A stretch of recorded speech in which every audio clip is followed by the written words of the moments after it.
যা গরম পড়েছে, এই গরমে কিন্তু কোনো কিছুই ভালো লাগছে না। তাই আজকে শেয়ার করব খুব হালকা পাতলা পটল আলু দিয়ে কাতলা মাছের ঝোল।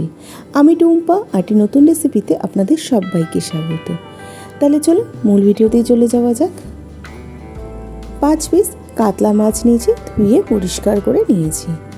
এবার কাতলা মাছটাকে হাফ চামচ নুন আর হাফ চামচ হলুদ গুঁড়ো ভালো করে মাখিয়ে 10 মিনিট রেখে দেব। এতে মাছটা খেতে স্বাদ হবে। মাছটা মাখানো হয়ে গেছে। এবার কড়াইতে সর্ষের তেল দিয়ে দিয়েছি, তেলটা গরম হয়ে গেছে। এবার হাফ চামচ নুন দিয়ে দিলাম। এই নুনটা তেল গরম হওয়ার পর দিলে মাছটা আর কড়াইতে লাগার সম্ভাবনাটা থাকে না। এবার মাছগুলোকে দিয়ে দেবো। গ্যাসের ফ্লেমটা হাইতে রেখে দিয়ে আমি মাছগুলোকে লাল লাল করে ভেজে নেব।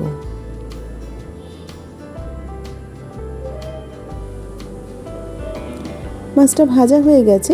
এবার মাছগুলোকে আমি অন্য পাত্রে তুলে রেখে দিচ্ছি।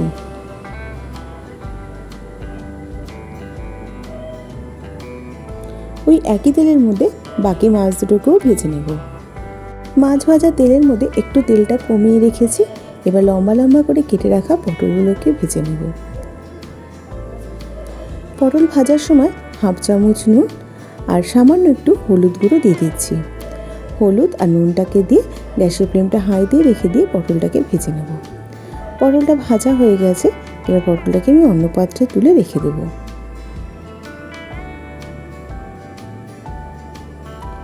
ওই তেলের মধ্যে লম্বা লম্বা করে কেটে রাখা আলুটাও ভেজে নেব।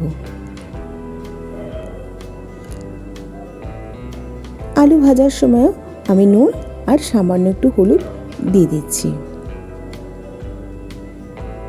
হলুদ নুনটাকে দিয়েও লাল লাল করে আলুটাকে ভেজে নেব। আলুগুলো ভাজা হয়ে গেছে। এবার আমি আলুগুলোকে অন্য পাত্রে তুলে রেখে দেব।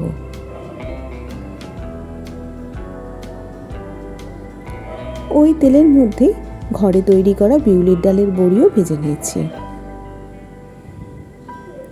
লাল লাল করে বড়িগুলো ভাজা হয়ে গেছে। বড়িটাকে অন্য পাত্রে তুলে রেখে ওই তেলের মধ্যে হাফ চামচ 5 ফোড়ন দিয়ে দিলাম। আর দিয়ে দিচ্ছি 2 চেরা কাঁচা লঙ্কা। এই মাছের ঝোলে 5 ফোড়ন দিলে স্বাদটা কিন্তু খুব সুন্দর হয়। ফোড়ন থেকে একটা মিষ্টি গন্ধ বেরোতে শুরু করেছে। সেই সময় 1 চামচ আদা বাটা আর 1 চামচ কাঁচা লঙ্কা বাটা দিয়ে দিলাম।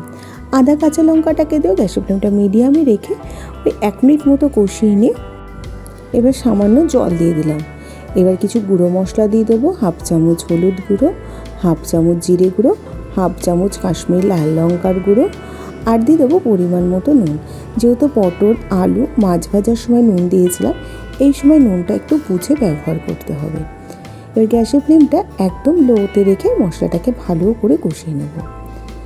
মশলাটা থেকে তেল সেপারেট হতে শুরু করেছে। মশলাটা খুব সুন্দর করে কষিয়ে নেওয়া হয়ে গেছে। এবার পটল আলুটা এর মধ্যে দিয়ে দেবো। পটল আলুটাকে দিয়ে ভালো করে নাড়াচাড়া করে নেব। এইভাবে পটল আলুটা মশলার সাথে কষিয়ে নিলে ঝোলের স্বাদটা কিন্তু ভালো লাগে।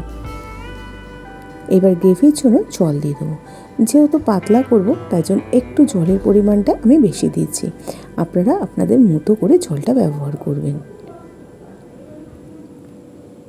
এবার ভেজে রাখা বড়িগুলো আমি এর মধ্যে দিয়ে দেবো। বড়িটাকে দিয়ে নাড়াচাড়া করে ঢাকা দিয়ে দেব 7-8 মিনিটের জন্য। 7-8 মিনিট হয়ে গেছে। ঢাকাটা খুলে নিলাম। ঢাকা দেওয়ার সময় কিন্তু আমি গ্যাসের ফ্লেমটা মিডিয়ামে রেখেছি।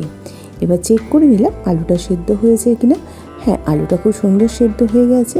এবার ভেজে রাখা মাছগুলো দিয়ে দেবো। মাছটাকে দিয়ে ভালো করে নাড়াচাড়া করে নিচ্ছি। মাছটাকে দিয়ে ঢাকা দিয়ে দেবো। আমি গ্যাসের ফ্লেমটা মিডিয়ামেই রেখে দিয়ে 4-5 মিনিটের জন্য ঢাকা দিয়ে দিলাম। 4-5 মিনিট পর ঢাকাটা খুলে নিলাম। সমস্ত কিছুকে আবারও একটু হালকা হাতে নাড়াচাড়া করে নিচ্ছি। রান্নাটা কিন্তু হয়ে গেছে। এবার গ্যাসের ফ্লেমটা বন্ধ করে 5 মিনিট স্ট্যান্ডিং টাইমে রেখে দিয়ে আমি মাছের ঝোলটাকে সার্ভ করে দিচ্ছি। এই গরমকালে একবার এইভাবে পাতলা মাছের ঝোল বানানোর অনুরোধ রইল।